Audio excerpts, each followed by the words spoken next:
हुआ है, तो सर ऐसे में फिर क्या रणनीति अपनाई जाए निफ्टी बैंक निफ्टी में? देखो, 2-3 चीज़ें हैं पूजा जो बड़ी इंपॉर्टेंट है। पहले तो अभी तक का विश्लेषण कर लेते क्या हुआ है जी। और उससे एक आइडिया लगेगा आगे करना क्या है। ठीक है ना? नंबर 1, शुरुआत अच्छी हुई, उम्मीद थी कमज़ोर शुरुआत होगी, उसके विपरीत खुले हरे में। हुँ। हरे में खुले तो हमने कहा भी कि एक बार नीचे मिलेगा आपको मौका तब लीजिएगा, ग्रीन में खुल गया तो थोड़ा वैसा ही हुआ भी। एक डिप आई, डिप आने के बाद बहुत शानदार रिकवरी, 23,100 का लो बनाया, बिल्कुल एग्जैक्टली जहाँ रुकना चाहिए था, 23,350। कल का हाई पार किया 23,275 का, 350 पे पहुंचे भी, और 350 बड़ा रुकावट वाला मामला है भी, और वहीं से वापस फिसल के वापस नीचे आए, 23,100 के आसपास आए भी, और अब हम हल्के लाल निशान में ट्रेड करते हुए दिख रहे हैं। वो ये कि जब बहुत खराब होता दिखे और सपोर्ट लेवल के आसपास जाए तो ले लो, जब बहुत अच्छा होता दिखे और मन बाग बाग हो जाएगा, हा, क्या मार्केट है आज, बड़े दिनों बाद ऐसा दिखा, तो बेच दो। तो तुरंत सावधान हो जाओ। मतलब कुछ तो गड़बड़ होने वाला है, वो मतलब वैसा वाला, वो कहते नहीं, वो बकरे को मारने के पहले चारा जो खिलाया जाता है, वैसा वाला हाल हो रहा है अभी तो। जैसे थोड़ा ऊपर आया नहीं कि ऐसी धुलाई पिटाई। नंबर 1, हायर लेवल पे प्रॉफिट बुकिंग भी है, हायर लेवल पे सेलिंग भी है, हुँ, दोनों चीज बराबर है बनी हुई, वहां पर कोई दिक्कत नहीं। दूसरा, जैसे आप थोड़ा मजबूत होने की कोशिश करते हैं, जैसे कॉन्फिडेंस आता है, जैसे ऊपर के लेवल पे पहुंचते हैं, जैसे वॉल्यूम बढ़ता है, एफआई आ जाते हैं। हुँ, मतलब वो कहावत है ना, गांव बसा नहीं आगे लूटने, वैसा। तो मतलब थोड़ा चढ़ा नहीं, आगे बेचने। अभी यही हाल है फैज का। हुँ। थोड़ी रिकवरी दिखनी चाहिए, थोड़ा वॉल्यूम दिखना चाहिए, थोड़े अच्छे भाव दिखने चाहिए, बेचना शुरू। अभी तक तो एक अच्छी बात यह कि सपोर्ट लेवल पे मार्केट रुक रहे हैं, इंपॉर्टेंट लेवल को तोड़ नहीं रहे, जो 23,000 के आसपास का माइंड से यूँ समझ लीजिए साइकोलॉजिकल सपोर्ट है 23,000 के आसपास, तो वो बार बार 23,100 की रेंज में आते हैं, वहाँ रुक जाते हैं। लेकिन लोगों के मन में डर बहुत है, और डर है अब एक नया लेवल जिसकी टॉक ऑफ द टाउन है, वो है 22,800। हुँ, पता नहीं, वो अभी बताएंगे, हमारे सारे एक्सपर्ट्स जुड़ जाएंगे कार्यक्रम तो बताएंगे कि शायद वहाँ पे कोई गैप वैप है, बताते हैं ऐसा, मुझे नहीं पता है कि नहीं है। बोले कि गैप छोड़ गया है, वो गैप फिलअप करना जरूरी है। आज वो बड़ी चर्चाएं चल रही है 22,800, तो सबको ये लगता है कि 22,800 का एक बार गैप भरने के लिए आएगा, और वहाँ पे कोई वो मतलब फिर एक ना किसी के स्टॉप लॉस 23,000 के नीचे के होंगे तो वो ट्रिगर हो जाएंगे, मार्केट और हल्का हो जाएगा, फिर बढ़ जाएंगे। ऐसे ऐसे अपने अपने अलग अलग अंदाज हैं, तो अब देखो क्या होता है। मुझे ये जरूर पता है कि 22,750 22,950 की रेंज वो है जो पहले कुछ बड़े लेवल्स के तौर पर सपोर्ट के तौर पर काम करती हुई दिखी थी, जहां से आप उछले थे, तो एक बार वहां सपोर्ट तो बनता है। अब आइए मंथली एक्सपायरी तक, थोड़ा उतार चढ़ाव, थोड़ी प्रॉफिट बुकिंग हुँ, ऊपर के लेवल पे ये बनी रहेगी, ये डर रहेगा, इसमें कोई डाउट नहीं है। और ये डर निकलना भी नहीं चाहिए, जब जब निकलेगा तब तक आप उल्टे पड़ जाएंगे, तो जब तक डरे हुए हैं बेहतर है। डर कब निकलना चाहिए? जिस दिन आप कुछ पर्टिकुलर लेवल के ऊपर बंद हो जाए। दिन के दौरान मजबूत होने पे कॉन्फिडेंस नहीं आना चाहिए, ये बात बहुत क्लियर कट है। दिन के दौरान आपने कॉन्फिडेंस बढ़ाया नहीं कि 3:30 बजे तक ही आपका कॉन्फिडेंस पूरा खत्म कर देगा, ये मार्केट वैसा होकर रखा है, राइट। 22,950 निफ्टी और 48,000 बैंक निफ्टी, इसके नीचे बंद हुआ तो बढ़ेगी कमजोरी। इस हफ्ते आज का मिला के देखें हुँ, तो स्मॉल कैप मिड के शेयर इस हफ्ते 5 से 6% घट गए, लगभग 6% इंडेक्स का एक हफ्ते में घटना, कोई भी इंडेक्स हो, सेक्टोरल इंडेक्स तो है नहीं, small cap mid cap index है, हुँ, तो घटना ये ज़्यादा है, तो कहीं ना कहीं पैनिक है ना। अब एफआई को बेचने का पैनिक कम है, वो तो इंतजार कर रहे हैं भाव का, वॉल्यूम का। रिटेल को पैनिक ज़्यादा है कि भाई अब थक गए, हार गए, दुखी हो गए, परेशान हो गए, अब 6 महीने साल भर के पहले खरीदे हुए शेयर भी नुकसान में जाने की तैयारी में दिख रहे हैं, दो खत्म करो, छोड़ो।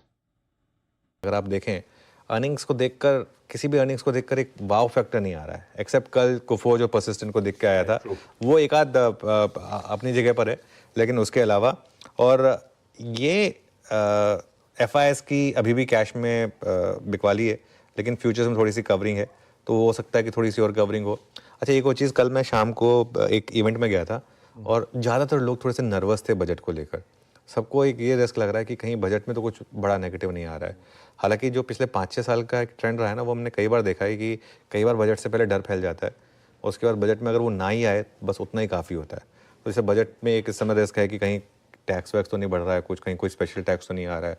अगर ऐसा कुछ नहीं आया तो हो सकता है कि बाजार रैली कर जाए। अब मतलब एक्सपेक्टेशन मैनेजमेंट ऐसी हो गई है आज की डेट में कि खराब बजट ना आए वही अच्छा है बेसिकली। अच्छा बजट आना तो खैर दूर की बात है, लेकिन खराब ना आए वही काफ़ी है। और मार्केट जो है वो काफ़ी कम एक्सपेक्टेशन के साथ बजट में जा रहा है। बजट में आई थिंक इस बार ऑल टाइम लो एक्सपेक्टेशंस हैं हमारी, ऑल टाइम लो एक्सपेक्टेशंस हैं बजट में। और बजट में नॉर्मली हम प्री बजट रैली की बात करते हैं, इस बार प्री बजट सेल ऑफ आया है और बहुत कम होता है कि प्री बजट सेल ऑफ होता है। और एक तरीके से अच्छा है क्योंकि आप इवेंट में जा रहे हैं हल्के होकर काफ़ी, और अगर सरकार ने केपेक्स पे बड़ा ऐलान किया तो मुझे लग रहा है कि मार्केट दौड़ भी सकता है। सरकार को करना सिर्फ इतना है, कोई बड़ा टैक्स मत अनाउंस करिए, पहली बात।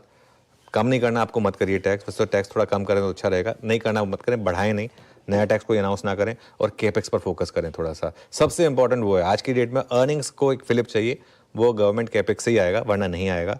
और इकोनॉमी स्लो डाउन कर रही है, अर्निंग्स वो दिखा रही हैं, ये सबको एक एक्सेप्ट करना पड़ेगा। और इवेंचुअली मार्केट जो है ना वो अर्निंग्स के हिसाब से चलती है, बाकी सब फ्लोज सेंटिमेंट ये सब नियर टर्म के वो होते हैं। मीडियम टू लॉन्ग टर्म में मार्केट हमेशा अर्निंग्स पर चलती है, अभी अर्निंग सपोर्ट मिसिंग है, उसकी मार्केट को थोड़ी सी ज़रूरत है। लेकिन मार्केट अभी डे लो के आसपास, निफ्टी देखिए, निफ्टी बैंक डे लो के आसपास, निफ्टी भी डे लो के आसपास, क्या लग रहा है अनुज सर, डे लो बचेगा आज के सत्र में? आई थिंक बैंक निफ्टी में तो आए गए हम डे लो पर, बैंक निफ्टी में तो ज़्यादा कुछ बचा नहीं है श्रेया। निफ्टी का भी एक बार इंटरडे चार्ट लेकर आते हैं जरा स्क्रीन पर। देखिए दिक्कत है मार्केट में, और निफ्टी अब 23,102 पर। अच्छा, दिक्कत मार्केट की एक होती है कि मार्केट वन वे गिरता है, और हफ्ते में, 10 दिन में, 15 दिन में, 20 दिन में, 1 महीने में गिर के बॉटम बना के मार्केट मूव ऑन करता है। इस बार हुआ क्या है कि मार्केट बीच बीच में आपको होप देता है। जैसे एक बार मैं निफ्टी का 3 महीने का चार्ट देखते हैं, 3 या 6 महीने का। डिक्लाइन शुरू हुई थी करीब करीब 26,000 से, 26,000 से हम गिरे, एक बार के लिए मार्केट आया करीब करीब 24,000 तक आया, 23,500, 23,600 तक आया, वहाँ से एक रैली हुई, 24,800 तक पहुँच गए। तब लगा कि 24,800 पर कि चलिए ठीक है अब, और तब तो bank Nifty almost all time high पर आ गया था, मिड स्मॉल कैप तो ऑल टाइम हाई पर आ गया था। वहाँ से हम फिर गिरे, मार्केट ने एक बार के लिए हायर लो बनाया और वहाँ से फिर ऊपर आया, फिर लगने लगा कि मार्केट वापस ऊपर आ रहा है, वहाँ से फिर मार्केट गिर गया। अब एक बार के लिए लगा था कि मार्केट 23,200, 3-4 बार मार्केट ने 23,200 बचाया, उसके बाद 23,200 तोड़ के 23,000 तोड़ के अब 22,900 तक चले गए थे। फिर 1-2 दिन रैली हुई और अब इस तरीके के मूव्स आ रहे हैं। और इस बीच बीच में हो क्या रहा है, अब जैसे कल हुआ, कल मिड कैप इंडेक्स 1000 पॉइंट ऊपर था, आई थिंक 800-900 पॉइंट ऊपर था मिड कैप इंडेक्स, आज पूरा का पूरा उतना ही गिर गया वापस। ये देखिए, ये मिड कैप इंडेक्स, कल रैली हुई, एक थोड़ी होप जगी होगी लोगों की, एडवांस डिक्लाइन अच्छा था, आज वापस आ गया। मार्केट गिरे उसमें तकलीफ नहीं, उसमें भी तकलीफ होती है, लेकिन उसमें उस लेवल की तकलीफ नहीं होती। लेकिन जब मार्केट इस तरीके से करता है कि एक टाइम वाइज सितंबर से शुरू हुआ है गिरना, अब सितंबर से अक्टूबर, नवंबर, दिसंबर, जनवरी, करीब करीब 4 महीने हो गए, और ये जनवरी भी पूरा होने की कगार पर है, किसी भी लेवल पर कभी भी सस्टेनेबल रिकवरी नहीं आ रही है। तो वो आई थिंक वो लोगों को तंग करता है। और इस बीच में मिड कैप, स्मॉल कैप में जिस तरीके से लोगों के पोर्टफोलियो हर्ट कर रहे हैं जी, आई थिंक हम निफ्टी में भले ही 23,000 पर हों, अगर आप लोगों से उनके पोर्टफोलियो की पोजीशन पूछेंगे, वो ऑलरेडी ऑलमोस्ट 21,000 या 22,000 के लेवल पे पहुंच चुके होंगे पोर्टफोलियो, जिस तरीके से कुछ मिड कैप और स्मॉल कैप गिरे हैं। तो दिक्कत वहाँ से आ रही है।